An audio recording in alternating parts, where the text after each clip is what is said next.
Line ಟಿವಿಗೆ ಸ್ವಾಗತ. ನಾನು ಬಸವರಾಜು. ಡಿ.ಕೆ. ಶಿವಕುಮಾರ್ ಅವರು ಜುಲೈ 4ನೇ ತಾರೀಕು ಚಾಮುಂಡಿ ಬೆಟ್ಟದಲ್ಲಿ ಪ್ರಯತ್ನಗಳು ವಿಫಲವಾಗಬಹುದು, ಆದರೆ ಪ್ರಾರ್ಥನೆ ಫಲಿಸುತ್ತದೆ.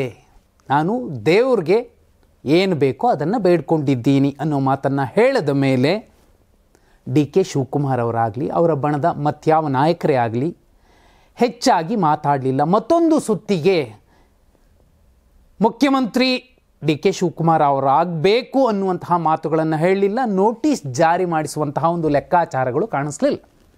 ಆದರೆ ಸಿದ್ದರಾಮಯ್ಯ ಅವರು ನೇರವಾಗಿ ಹೇಳಿದ್ರು, ಅದೇ ದಿನ ಹೇಳಿದ್ರು, ಪ್ರಯತ್ನಗಳು ವಿಫಲವಾಗಬಹುದು, ಪ್ರಾರ್ಥನೆ ಫಲಿಸುತ್ತೆ ಅಂತ ಹೇಳಿದಾಗ ಪೂರ್ಣಾವಧಿಗೆ ನಾನೇ ಮುಖ್ಯಮಂತ್ರಿ ಅಂತ. ಯತೀಂದ್ರ ಸಿದ್ದರಾಮಯ್ಯ ಅವರ ಪುತ್ರ, ವಿಧಾನ ಪರಿಷತ್ನ ಸದಸ್ಯ. ವೈಚಾರಿಕತೆಯಿಂದ ನೋಡಿದ್ರೂ ಕೂಡ, ಪ್ರಗತಿಪರ ಚಿಂತನೆಯಿಂದ ನೋಡಿದ್ರೂ ಕೂಡ, ಸಾಮಾಜಿಕ ನ್ಯಾಯದ ದೃಷ್ಟಿಕೋನದಿಂದ ನೋಡಿದ್ರೂ ಕೂಡ ಸಿದ್ದರಾಮಯ್ಯ ಅವನ ನಂತರ ಸತೀಶ್ ಜಾರಕಿಹೊಳಿ ಅವರು ಸಮರ್ಥರು ಅನ್ನೋ ಮಾತನ್ನು ಹೇಳಿದ್ರು. ಆ ಮಾತು ಎಲ್ಲೋ ಒಂದು ಕಡೆ ರಾಜ್ಯದ 24ನೇ ಮುಖ್ಯಮಂತ್ರಿಯಾಗಿ ಸತೀಶ್ ಜಾರಕಿಹೊಳಿ ಅವರು ಪ್ರಮಾಣ ವಚನ ಸ್ವೀಕರಿಸಬಹುದು ಅನ್ನುವಂತಹ ಚರ್ಚೆಗಳನ್ನು ಹುಟ್ಟು ಹಾಕಿತ್ತು. ಆದರೆ ಈಗ ದಿನಾಂಕ ನಿಗದಿಯಾಗಿದೆ. ಇಬ್ಬರೂ ಕೂಡ 2 ದಿನಾಂಕಗಳನ್ನು ನಿಗದಿಪಡಿಸ್ಕೊಂಡಿದ್ದಾರೆ. ಡಿ.ಕೆ. ಶಿವಕುಮಾರ್ ಅವರಿಗೆ ನವೆಂಬರ್ 6ರಿಂದ 11ರ ತನಕ ಸಮಯ ಇದೆ. ಮುಂದಿನ 5-6 ದಿನಗಳ ಕಾಲ ಡಿ.ಕೆ. ಶಿವಕುಮಾರ್ ಅವರು ತಮ್ಮ ಎಲ್ಲ ಬಲವನ್ನು ಒಗ್ಗೂಡಿಸಿಕೊಂಡು ಕೊನೆಯ ಅಂತಿಮ ಹಂತದ ಪ್ರಯತ್ನಗಳನ್ನು, ಶತಾಯಗತಾಯ ಪ್ರಯತ್ನಗಳನ್ನು ಮಾಡಿ ಮುಗಿಸಿದ್ರೆ ಈ ರಾಜ್ಯದ 24ನೇ ಮುಖ್ಯಮಂತ್ರಿಯಾಗಿ ಡಿ.ಕೆ. ಶಿವಕುಮಾರ್ ಅವರು ಪ್ರಮಾಣ ವಚನ ಸ್ವೀಕರಿಸಬಹುದು. ಈ ಕ್ಷಣಕ್ಕೆ, ಸದ್ಯಕ್ಕೆ ಇದು ಒಂದು ಕಡೆ. ಮತ್ತೊಂದು ಕಡೆ ಪೂರ್ಣಾವಧಿಯ ಲೆಕ್ಕಾಚಾರಗಳಲ್ಲಿ ಸಿದ್ದರಾಮಯ್ಯ ಅವರ ಬಣ ಕೂಡ ಇದೆ. ಆ ಕಾರಣಕ್ಕೋಸ್ಕರನೇ ಪರ್ಯಾಯ ನಾಯಕತ್ವದ ಚರ್ಚೆಯನ್ನು ಹರಿಯಬಿಟ್ಟಿದ್ದು. ಮೇ 20, 2023ರಿಂದ ಇಲ್ಲಿಯ ತನಕ ಸರಿಸುಮಾರು ನವೆಂಬರ್ 20 ಬಂದರೆ 2.5 ವರ್ಷ ಸರಿಯಾಗಿ. ಅಧಿಕಾರ ಹಂಚಿಕೆ, CM ಬದಲಾವಣೆ, 2.5 ವರ್ಷ ಅನ್ನುವಂತಹ ವಿಚಾರಗಳನ್ನು ಜೀವಂತವಾಗಿಟ್ಟಿದ್ದು ಕೂಡ ಡಿ.ಕೆ. ಶಿವಕುಮಾರ್ ಅವರ ಬಣನೇ.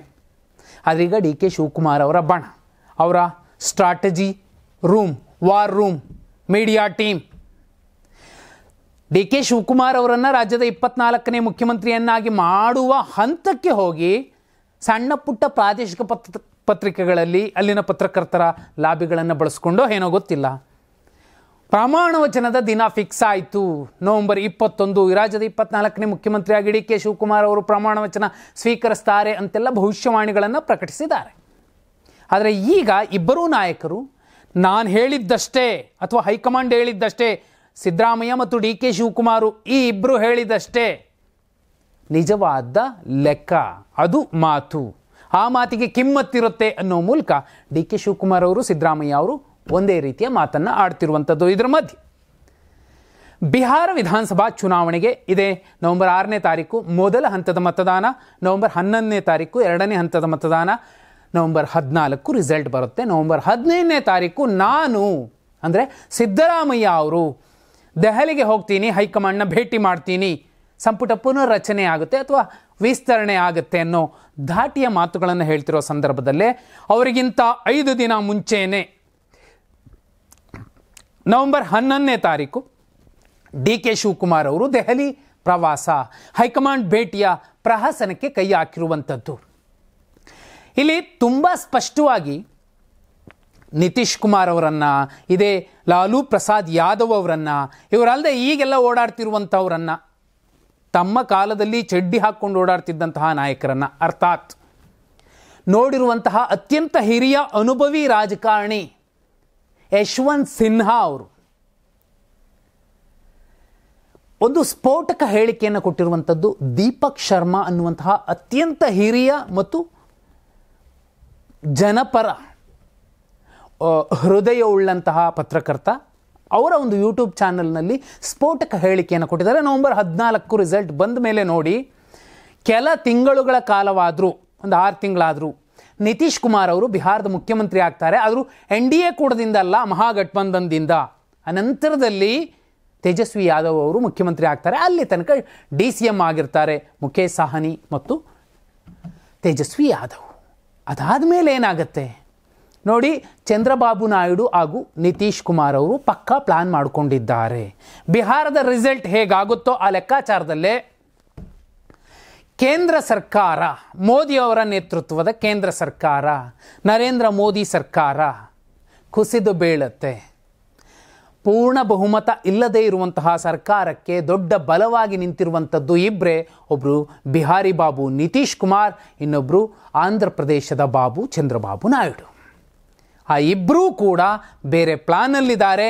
ಮಹಾಗಠಬಂಧನ ಲೆಕ್ಕಾಚಾರ ಕೂಡ ಆಗ್ತಿದೆ ಅನ್ನೋ ಮಾತನ್ನು ಹೇಳಿರುವಂತಹ ಸಂದರ್ಭದಲ್ಲೇ ಬಿಹಾರ ಬಹುದೊಡ್ಡ ಗೆಲುವು, ಅದು ಜೆಡಿಯುಗಲ್ಲ, ಕಾಂಗ್ರೆಸ್ಗೆ ಕನಿಷ್ಠ 35 ಸ್ಥಾನಗಳನ್ನು ಗೆದ್ದು ಬಿಟ್ಟರೆ ಅದು ಹೇಳಿದ ಮಾತು ಮಹಾಗಠಬಂಧನದಲ್ಲಿ ನಡೆಯುತ್ತೆ. ಜೆಡಿಯು ಕೇಳಬೇಕು, RJD ಕೇಳಬೇಕು, ಎಲ್ಲರೂ ಕೇಳಬೇಕು. ಅಂತಹ ರಿಸಲ್ಟ್ ಬರುತ್ತಾ? 2015 2020 ಲೆಕ್ಕ ನೋಡಿದಾಗ ಅಂತಹ ನಂಬರ್ ಬಂದಿರಲಿಲ್ಲ. ಆದರೆ ಈಗ ಬರಬಹುದು ಅನ್ನೋ ನಿರೀಕ್ಷೆಯಲ್ಲಿರೋ ಸಂದರ್ಭದಲ್ಲಿ ಮಹಾಗಠಬಂಧನ ಲೆಕ್ಕಾಚಾರಗಳು ಕೇವಲ ಬಿಹಾರಕ್ಕಷ್ಟೇ ಸೀಮಿತವಾಗೋದಿಲ್ಲ. ದೆಹಲಿಯ ಕೆಂಪು ಕೋಟೆಯ ಲೆಕ್ಕಾಚಾರಗಳಲ್ಲೂ ಕೂಡ ಅದು ಅನ್ವಯ ಆಗುತ್ತೆ ಅನ್ನೋ ಚರ್ಚೆ ನಡೀತಿದೆ. ಇಂತಹ ಸಂದರ್ಭದಲ್ಲಿ DK ಶಿವಕುಮಾರ್ ಅವರನ್ನು ಸಂತೈಸಲಿಕ್ಕೆ, ಸಮಾಧಾನಪಡಿಸಲಿಕ್ಕೆ ಬೇರೆ ಆಪ್ಷನ್ಗಳು ಕೂಡ ಕಾಂಗ್ರೆಸ್ ಹೈಕಮಾಂಡ್ ಮುಂದೆ ಬಂದು ನಿಲ್ತವೆ. ಇನ್ನು ಅತಿ ಹಿಂದುಳಿದ ಮತ್ತು ಹಿಂದುಳಿದ ಸಮಾಜಗಳ ಜಾತಿವಾರು ಮತಗಳ ಲೆಕ್ಕಾಚಾರದಲ್ಲಿ ಮಹಾಗಠಬಂಧನ್ ಬಹುದೊಡ್ಡ ದಿಗ್ವಿಜಯವನ್ನು ಬಿಹಾರದಲ್ಲಿ ಸಾಧಿಸಿಬಿಟ್ರೆ, ಸಿದ್ದರಾಮಯ್ಯ ಅನ್ನುವಂತಹ ಅಹಿಂದ ನಾಯಕನ ಮತ್ತು ದೊಡ್ಡ ರಾಜ್ಯ, ಶ್ರೀಮಂತ ರಾಜ್ಯ ಕರ್ನಾಟಕವನ್ನು ಸುಮ್ಮನೆ ಕಾಂಗ್ರೆಸ್ ಕಳ್ಕೊಳ್ಳೋದು ಕೂಡ ಇಷ್ಟಪಡೋದಿಲ್ಲ. ಯಾಕಂದರೆ DK ಶಿವಕುಮಾರ್ ಅವರೇ ನಾಳೆ ಮುಖ್ಯಮಂತ್ರಿ ಆಗಬಹುದು ರಾಜ್ಯಕ್ಕೆ. ಆದರೆ ಒಂದು ತಮ್ಮ ಶಾಸಕರ ಬಲವನ್ನು ಪ್ರದರ್ಶಿಸಬೇಕಲ್ವಾ?